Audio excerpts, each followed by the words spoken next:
Before I go running my water lines into this bathroom, I kind of got to have a plan. So what I'm doing first is I'm putting in a multi-valve by Delta. It's the model LBX. It does the hot and the cold, and it's for a shower. It's actually also for a bathtub as well. It's a multi-use, but I'll show you later how you just cap off that bottom bathtub fitting, and it is 100% for a shower. Now, to mount this back fixture behind the tile, you have to first put a back plate, which is basically just a 2x4. And that 2x4 is 45 inches from the ground to the center. And I flushed it out to the back of my 2x4 stud wall because what it's trying to get is a 2-inch, it needs a 2-inch clearance to mount so that it's flush with your finished tile once you tile this thing.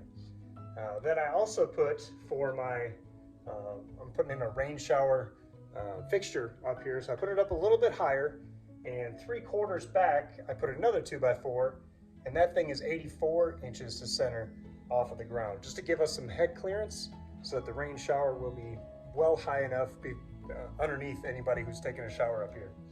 So I got those two in here. I'm gonna unbox this fixture, and we're gonna mount it to that wood there and see what it looks like.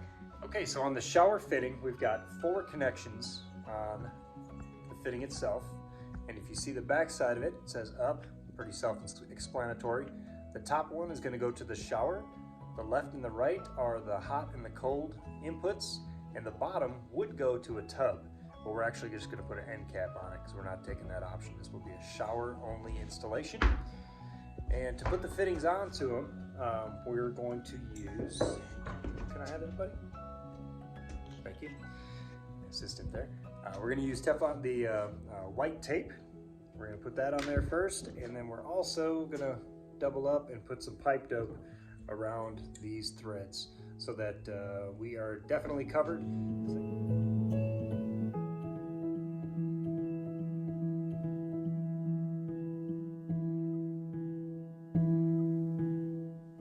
All right, so that's what we end up with. We've got the cap on the bottom, we've got the fitting on top going straight up for my shower, and the hot and the cold on the left and the right. Make sure the up is pointing up, and we're gonna mount it right to this back that I've already got centered out, and I've got my holes where my screws are gonna go right in the back there so we can start piping it up. And I'm gonna run up to the shower next and put my fitting on there to put the shower head. Okay, so we are choosing to use Sharkbite fittings on this project. I've never used them before. I've got an assortment of what I think I'm gonna need to get this all the way back and tied in back to where my water source comes into the house. I've got T's, I've got some valves here, I've got some flanges for the valves, make them look nice coming out of the wall. I've got some clamps to clamp it to the 2x4s to make it look tidy as I put this installation together. Got a new PVC, or I'm sorry, a PEX tube cutter, and I've got a bunch of PEX. Got red and blue, red for the hot and blue for the cold, obviously. So never quite used this stuff before. It's supposed to be super simple. Don't need to do any prep work. You just need to cut it smooth. Yep. Got a tool here that you actually just put the PEX, once you cut the PEX off, you're able to stick it in there and twist it to deburr the edge of it. And then once it's deburred, you just press it right into that fitting, and it grips it, and you're done. So we're gonna give it a shot. We're gonna start putting it together, and hopefully this thing goes pretty quick. He's almost got it, so we better get after it on this on the blue side. So I figured to cut this PEX, it's really hard to do. It's hard to measure because it's a curve. So you got it? Thanks, buddy. Yeah, put it in the trash. So what I'm gonna do is I'm gonna kind of cheat. I needed a 38-inch piece.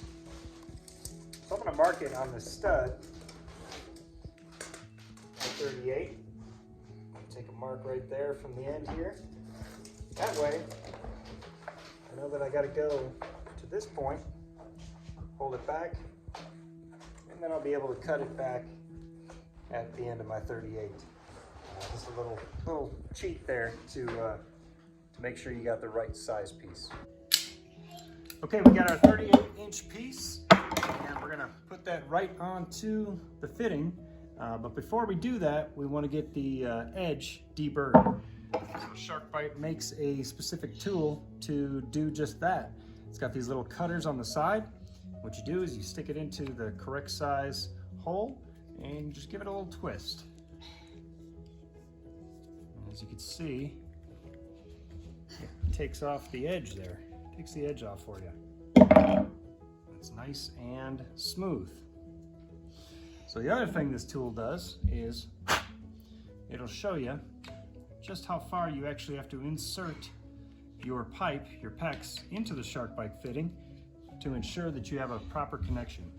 So you want to make a little mark when it's buried in there. And to make the actual connection, you make sure that that piece is hanging free, just like that. Make sure that that is inside of the pipe, just like that. And you push it down until it hits that line.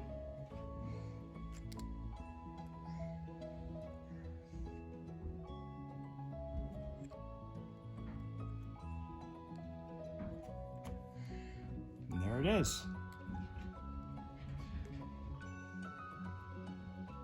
That is the connection, all done. The good thing about a Sharkbite fitting as well is you can turn it as much as you want. You can twist it.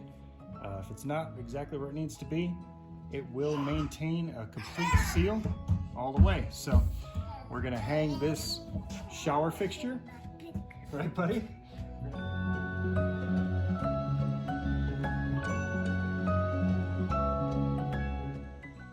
All right, so that's the deal.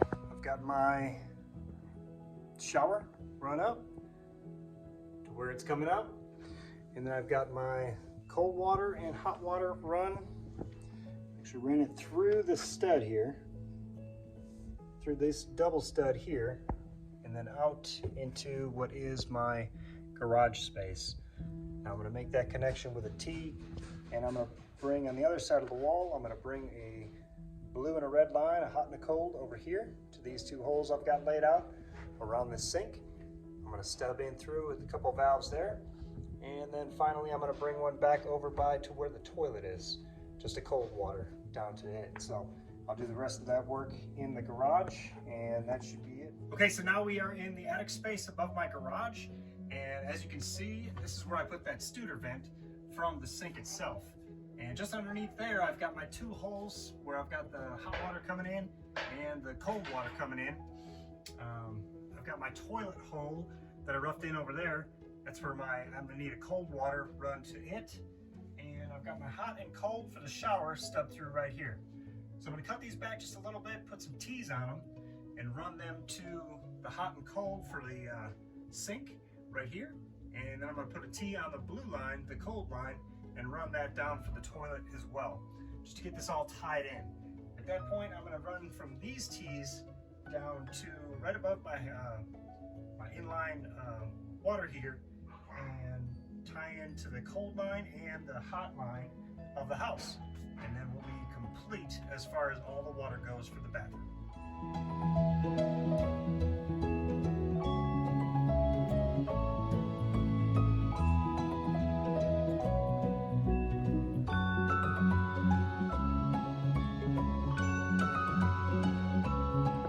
Okay, so back in my garage, in this closet, I've got a hot water heater.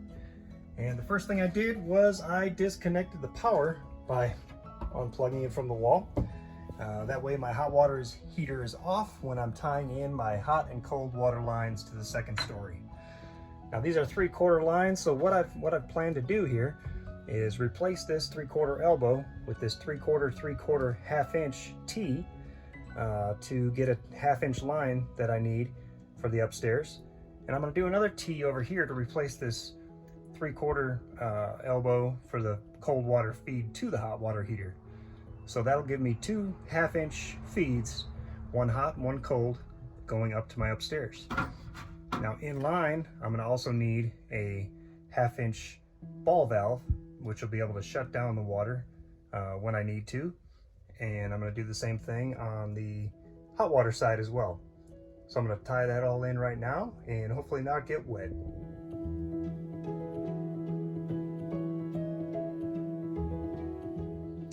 All right, so I got everything back in. I got the T in place. I got my 1/2 inch coming off for the hot water, a 1/2 inch coming off for the cold water.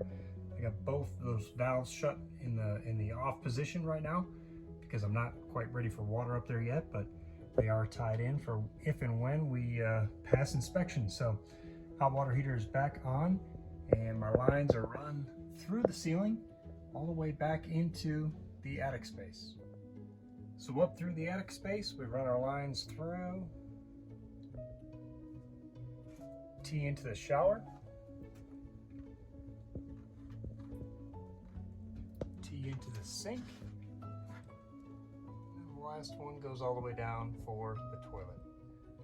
Okay, so back up in the bathroom, I've got the valve roughed in for the toilet. I put the valve on there loosely just because I'm gonna have to take it back off to put the drywall on and reattach it after the wall is actually put on.